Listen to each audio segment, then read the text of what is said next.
Kalian pernah nggak lur, saat mobil digas, ada suara berisik dari dalam kap mobil? Kalau pernah, berarti kasusnya sama nih kayak pasien kita Honda CR-V ini. Saat kita cek, kita temukan kalau suara berisik ini berasal dari kompresornya. Kita coba cek oli kompresornya, kira-kira masih bagus atau enggak ya lur? Dan ternyata oli kompresor pasien kita ini masih bagus.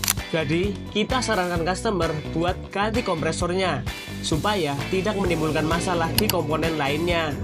Setelah kita berdiskusi dengan customer, akhirnya kita sepakat buat mengganti kompresor dengan yang baru. Kalau kompresor udah baru gini, tentu suara berisik jadi hilang lur, dan AC jadi dingin maksimal.